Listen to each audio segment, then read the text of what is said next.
15 साल कहा, ये दावा किया कि 15 साल भारतीय जनता पार्टी नहीं है। बिल्कुल सही बात है भाई। भारतीय जनता पार्टी की सरकार यदि बनती है तो 25 रुपये क्विंटल किसानों को नहीं मिलने वाला। दूसरी बात, श्रमिकों को जो 7,000 रुपये वार्षिक दे रहे हैं वो ये बंद करेंगे।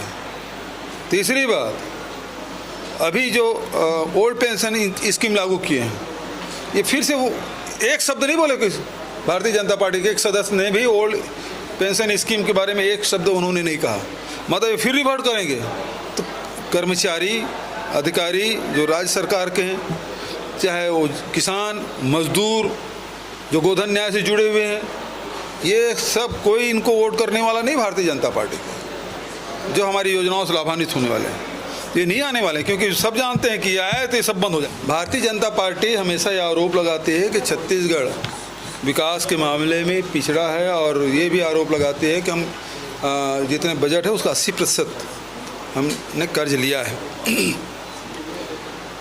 ये बात बिल्कुल सही है कि हम कर्ज लिए हैं, लेकिन यहाँ के किसानों के, मजदूरों के, आदिवासियों के, नौजवानों और महिलाओं के विकास के लिए हमने कर्ज लिए हैं। लेकिन आप देखेंगे कि छत्तीसगढ़ 80% लिया है, वहीं उत्तर प्रदेश 92%, गुजरात 146%, मध्य प्रदेश 125% और हरियाणा जो इनके शासित राज्य है उसमें 180% और कर्नाटक 126%। हम तो केवल 80% हैं, ये लोग तो सैकड़ा पार कर गए हैं और दोहरे शतक के करीब पहुंच रहे हैं। तो पहले यदि लोन लेने की बात है तो अपने राज्यों के बारे में भी उनको देख लेना चाहिए। दूसरा, जीडीपी और जीएसडीपी के बारे में लगातार बात हो रही है, तो छत्तीसगढ़ में केंद्र सरकार की यदि तुलना करें तो 19-20 में 20-21 में जब कोरोना पीक में था तो भारत के जो जीडीपी है वो -7.7 था, और उस समय छत्तीसगढ़ ने 1.7 में रोकने में सफलता पाई। और इस साल जो बीता वर्ष है उसमें 9.2 भारत सरकार का जीडीपी रहा है, छत्तीसगढ़ का जीडीपी 11.5 जा रहा है। लगातार हम लोग मितव्ययता के साथ हम लोग काम कर रहे हैं, साथ ही राज्य के राजस्व में लगातार वृद्धि, जिसमें आप देख सकते हैं कि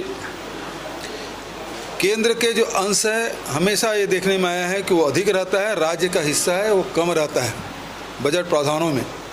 लेकिन पिछले वर्षों से जब से हमारी सरकार बनी है तब से केंद्र सरकार लगातार उसमें कटौती कर रही है, और हम लोग लगातार राजस्व कैसे बढ़े ये प्रयास कर रहे हैं। तो उसके कारण से आज पिछले वर्ष जहां 35,000 करोड़ था राज्य के राजस्व, इस साल 45,500 करोड़ हो गया है। और भारत सरकार को जो राजस्व जो हिस्सा है, चाहे केंद्रीय कर है चाहे अनुदान हो, वो 45,700 करोड़। तो इस प्रकार से देखें तो दोनों राज्य के और केंद्र के हिस्से बिल्कुल बराबर हो गया है, 50-50%। तो ये लगातार हमारी सरकार के द्वारा प्रयास के करने के कारण से संभव हुआ। केंद्र सरकार यदि हमको दूसरे राज्यों की तरह अनुदान और केंद्रीय कर में हिस्सा देती तो ये राशि और ज़्यादा मिलता और ज़्यादा बेहतर हम लोग काम कर पाते। ये बहुत घाट परियोजना को लेकर प्रश्न भी आया था, देखिए इसको उत्तर में भी मंत्री जी का आया है। वो जो भारत सरकार की जो कंपनी है उसे ही उसका डीपीआर बनाने का हम लोगों ने दिया, क्योंकि भारत सरकार के जो मिनी नवरत्न है उसमें वेस्पो भी एक है, और उसी को डीपीआर बनाने के दिया। उसकी मीटिंग मैंने की थी और उन्होंने कहा कोरोना के कारण से हम वो पूरा नहीं कर पाए, तो वो काम चल रहा है। दूसरी बात ये है कि पिछले दिनों आंदोलन भी हुआ, और ये भी देखने, क्योंकि वो एरिया नारायणपुर और अबूझमाड़ और बस्तर, दंतेवाड़ा, बीजापुर से जुड़ा हुआ है, और इसलिए वहाँ के जो लोग हैं, मैं लगातार वहाँ जाके भी बात किया, और जो आंदोलन हुआ उसके पीछे कौन लोग थे वो सभी जानते हैं। तो ये उन सब चीज़ों को देखते हुए हमको आगे बढ़ना है और सबकी जब सहमति बने तब उसका निर्माण करना है। हमारी सरकार हमेशा सबको सहमत करके ही काम आगे करती रही है। लेकिन दूसरा महत्वपूर्ण तकनीकी रूप से बात ये है कि यदि हम उसमें बनाने की अनुमति नहीं देंगे तो आज महानदी में कोई प्रोजेक्ट यदि हम बनाते हैं तो वहाँ अड़ंगा उड़ीसा के द्वारा लगाया जाता है और लगातार वो न्यायालय में भी और प्राधिकरण में भी अटका हुआ है। जल प्राधिकरण जो बना है जिसमें कोर्ट है, जिसमें आपत्ति की जाती है, दोनों राज्य सरकारें जिसका निपटारा करते हैं, उसमें लगा हुआ है। तो यदि हम आज दावा छोड़ देंगे तो भविष्य में कभी बस्तर के लोग सहमत होंगे और बनाना चाहेंगे तो बहुत परेशानी होगी, क्योंकि नीचे में कलमेश्वरम का बांध बना हुआ है और वो कहेंगे हमारे पानी सब छत्तीसगढ़ रोक रहा है, तो फिर हमारा बस्तर फिर सूखा रहेगा। तो आज सहमत भले ना हो रहे हों, लेकिन कल वही जब मांग करेंगे तो रास्ता खुला भी रहे। तो इसलिए जब तक के बस्तर के लोगों की सहमति नहीं होगी तब तक के बोध घाट प्रोजेक्ट हम तैयार शुरू नहीं करेंगे। देखिए, ये लोग बार बार गुमराह करने की कोशिश करते हैं। सुप्रीम कोर्ट का सीधा आदेश ये है कि ये उसमें हाइजीनिक होना चाहिए, दूसरा उसमें किसी प्रकार से उसमें हाथ लगे मत। तो उसमें तो कम से कम मेन पावर किस में लगेगा? जो बड़े उद्योग, उसी में तकनीकी जहाँ होगा वहाँ किया जा सकता है और क्वालिटी भी एक जैसा हो। बहुत सारे रेडी टू यूज हम खोले हैं तो सबकी क्वालिटी में समानता होती है क्या? जबकि रेडी टू यूज की तरह सब बच्चों को हम दे रहे हैं तो उसमें क्वालिटी में हमारी समझौता नहीं होना चाहिए। और जो वहाँ रायगढ़ की जो फैक्ट्री है वो मध्य प्रदेश सरकार के समय बना हुआ है, सरकार के ही फैक्ट्री है, वो कोई प्राइवेट तो है ही नहीं। तो फैक्ट्री यदि पंजरी यदि चले तो इनको तकलीफ़ क्या हो रही है? सरकारी फैक्ट्री है वो। अब ये है कि अब उसे संचालन करने के लिए पीपीपी मॉडल में अब दे रहे हैं तो उसमें भी इनको तकलीफ़ है। मुख्य रूप से बात ये है कि ये जो रेडी टू ईट के माध्यम से महिला स्व सहायता समूह दिए जरूर हैं, लेकिन चलाता कौन है? तो पीड़ा इनको ये है। और मुख्य रूप से बात उद्देश्य क्या है? बच्चों को अच्छे क्वालिटी का रेडी टू ईट मिलना चाहिए।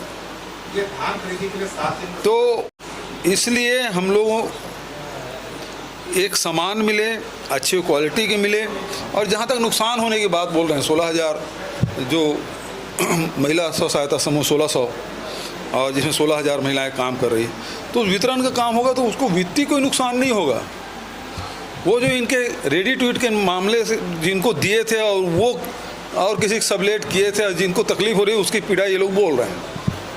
सदन के अंदर सदन शुरू हो गए तो नक्सल को लेकर हर एक दिन सवाल लगते थे, लेकिन 3 साल में वो सवाल गुम हो गए। तो उसका कारण यही है कि हमारी जो योजना, हमारी जो नीति है कि आम जनता के जेब में पैसा जाए, चाहे किसान हो, चाहे श्रमिक हो, चाहे वो आदिवासी हो, चाहे महिला हो, सबके जेब में पैसा जाए, ये हमारी कोशिश। और इस कारण से अर्थव्यवस्था बदला है लोगों का, और लोगों का अर्थव्यवस्था बदला है तो जो मुख्य धारा में लोग लौटे हैं।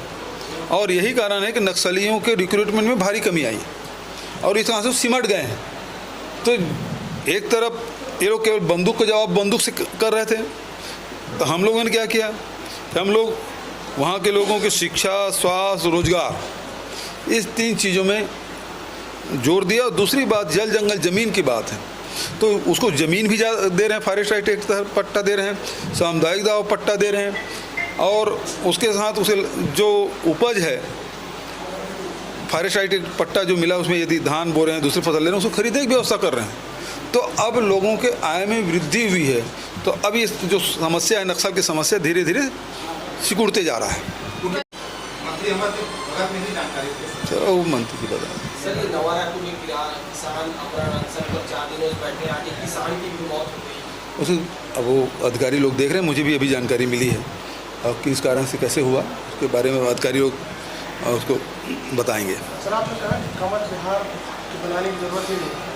बिल्कुल नहीं थी। जब नया राजधानी आप बना रहे हैं तो कमल विहार बनाएंगे तो लोग कमल विहार जाएंगे, रायपुर के नज़दीक की राजधानी जाएंगे 18 किलोमीटर दूर, और आपने ऐसा घेराबंदी कर दिया है कि वहाँ कोई जाग बस ही नहीं सकता। आपने ज़मीन विक्रय में बंद कर दिया है, आसपास के गांव के विक्रय बंद कर दिया है, शहर को आगे बढ़ने से रोक दिया है, तो शहर बसेगा कैसे? मुख्य रूप से बात है।